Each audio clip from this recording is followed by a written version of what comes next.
Hello guys, welcome back to my another adventurous video of cultural capital Pune.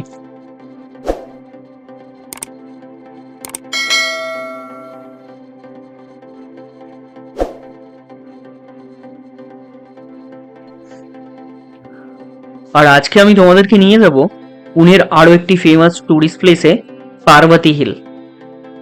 1749 সালে তৈরি এই প্রাচীন মন্দিরে পৌঁছাতে হলে তোমাদেরকে 103টি সিঁড়ি পার করে উপরে উঠতে হবে।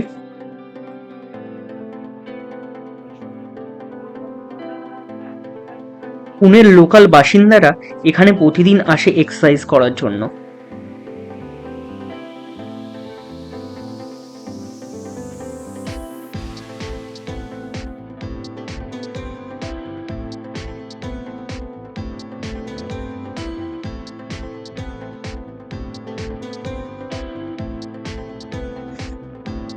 পার্বতী হিলের উপরে প্রধান দুটি মেন অ্যাট্রাকশন হলো পার্বতী মন্দির এবং পেশওয়াদের সংগ্রহশালা।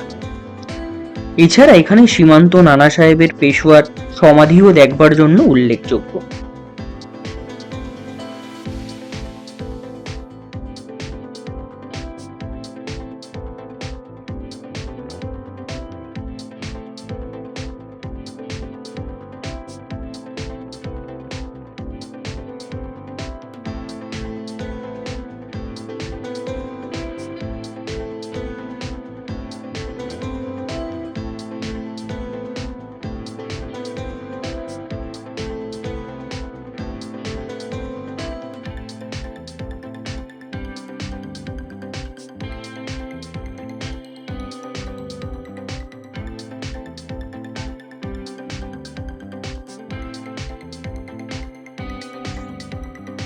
এই পার্বতী হিলের উপরে উঠে যেটা প্রথম চোখে পড়বে সেটা হলো পেশওয়া মিউজিয়াম।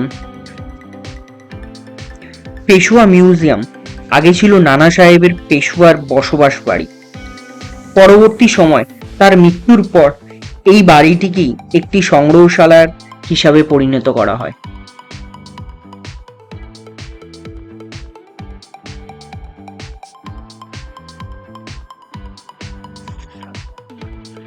এই মিউজিয়ামের এন্ট্রি ফিস 20 টাকা এবং সকাল 7:30 থেকে রাত্রির 8টা পর্যন্ত খোলা থাকে এই মিউজিয়াম।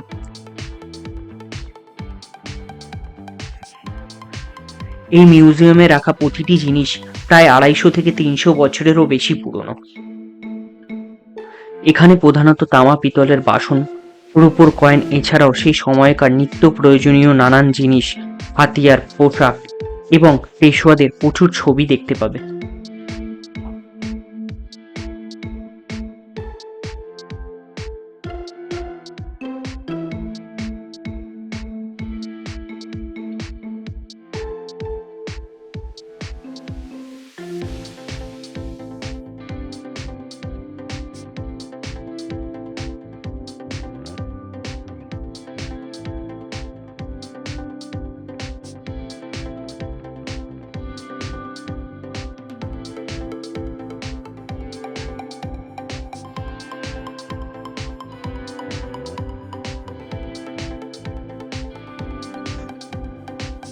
সিঁড়ি দিয়ে উপরে উঠলেও তোমরা পেশওয়াদের নানান উল্লেখযোগ্য জিনিসও দেখতে পাবে। পানিপথের তৃতীয় যুদ্ধে অনেক মারাঠা সৈন্যরা মারা যান এবং নানা সাহেবের খুব কাছের মানুষ বিশ্বাস রাও ও ভাও সাহেবও মারা যান পানিপথের এই তৃতীয় যুদ্ধে।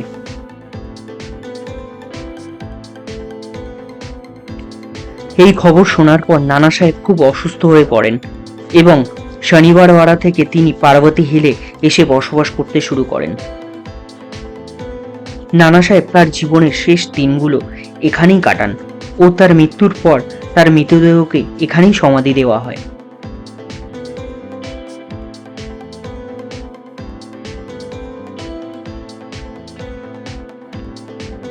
এখান থেকে পুনে শহরের অপরূপ দৃশ্য মন ভালো করিয়ে দেয়। পার্বতী হিলে 5টি মন্দির আছে, তাদের মধ্যে প্রধান একটি মন্দির হলো দেবেশ্বর মন্দির। এই মন্দিরে শিব ও পার্বতী মায়ের পূজা করা হয়।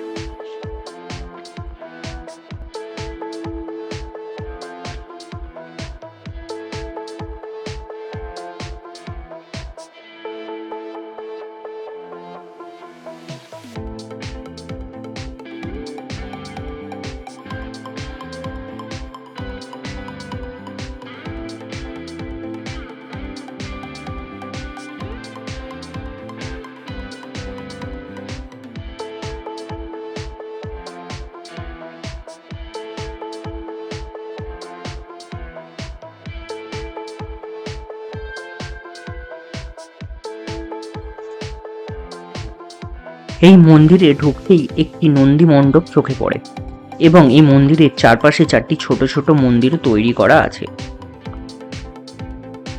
কথিত আছে এই মন্দিরে শিবের মূর্তিটি রূপোর এবং পার্বতী ও গজানন্দের মূর্তিটি সোনা দিয়ে তৈরি। আগে যখন যুদ্ধ শুরু হতো তখন মূর্তিগুলো সুরক্ষিত রাখার জন্য গর্ভগৃহে রাখা হতো এবং যুদ্ধ শেষে পুনরায় প্রতিষ্ঠা করা হতো।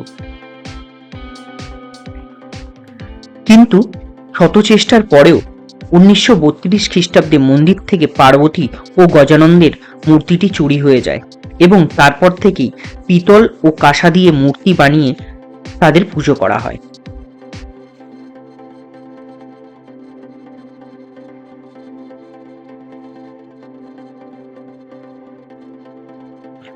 তো কেমন লাগলো এই ভিডিওটি আমায় জানাতে ভুলো না। দেখা হচ্ছে আরেকটি নতুন ভিডিওতে, আরেকটি নতুন অ্যাডভেঞ্চারের খোঁজে। Till then like share comment with your friends and family. আর হ্যাঁ, সাবস্ক্রাইব করতে ভুলো না যেন।